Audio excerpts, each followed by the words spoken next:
Les prêtres sont indispensables à notre foi, à notre pratique de foi au quotidien.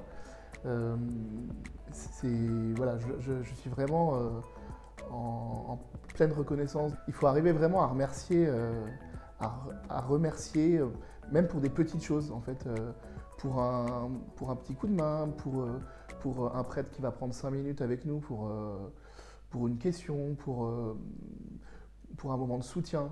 Alors la relation entre les prêtres, les diacres et puis tous les laïcs qui sont engagés dans les paroisses, dans les espaces missionnaires, elle est forcément un peu compliquée aujourd'hui parce que comme on essaie d'inventer un nouveau dispositif, il n'est pas encore très clair.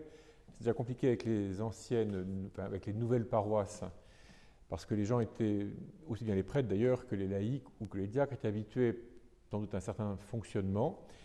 Et que nous sommes à une époque où de toute façon, on ne peut plus imaginer d'avoir une décision à laquelle le maximum de gens n'aient pas pris part, au moins à l'élaboration, à l'élaboration de cette décision. Ce qui nous rassemble, c'est notre consécration baptismale. Ce n'est pas un titre extérieur.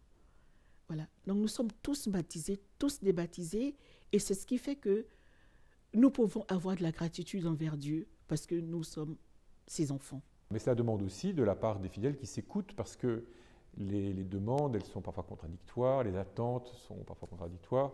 Certains reçoivent beaucoup d'un prêtre et d'autres se sentent moins à l'aise. C'est un peu inévitable ici-bas, il n'y a que dans la vie éternelle que nous serons dans le pur émerveillement les uns devant les autres.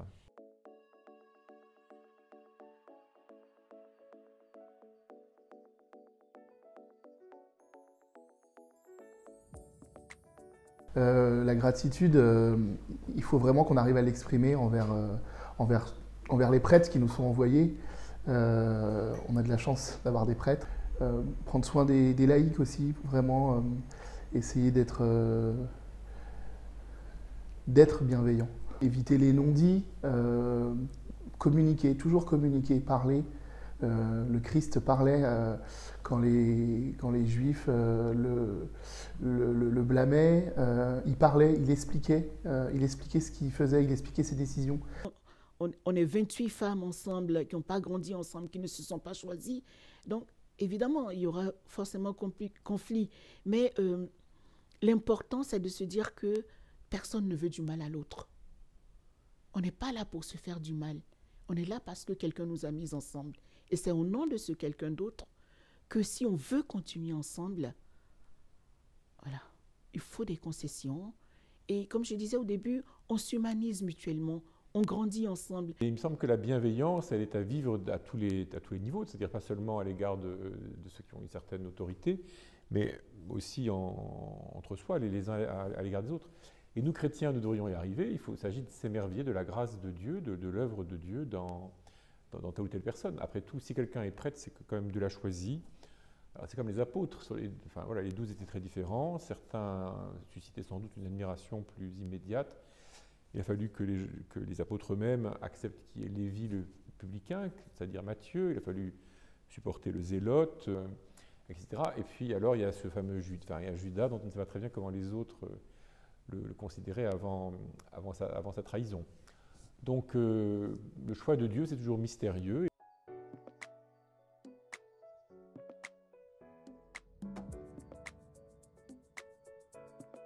Organiser la relecture, c'est indispensable.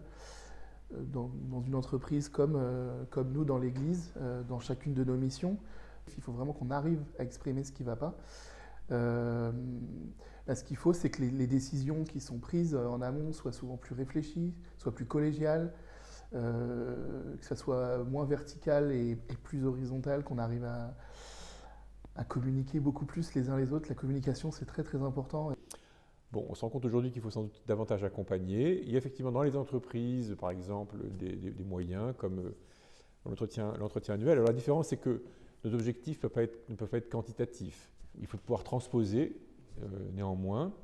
Et je pense qu'on peut progresser, non pas en ayant moins confiance, mais au contraire en se faisant davantage confiance et en croyant que celui qui est envoyé est capable de rendre compte de ce qu'il a fait, de ce qui a marché devant Dieu en quelque sorte et de ce qui n'a pas fonctionné. Et puis l'autorité est capable d'entendre cela et peut-être sans doute pas de donner le truc qui permettrait de surmonter toutes les difficultés, mais d'encourager, de stimuler, peut-être d'indiquer telle ou telle manière de faire qui bloque, qui gêne, etc. J'emploie toujours l'expression d'une marche parce que dans une marche, on n'arrive pas. On est en marche. Et si on est en marche, on peut se tromper. Et je reviens sur le fait qu'il faut apprendre à se faire crédit. Que ce n'est pas parce qu'il y a une hiérarchie qu'elle ne peut pas se tromper.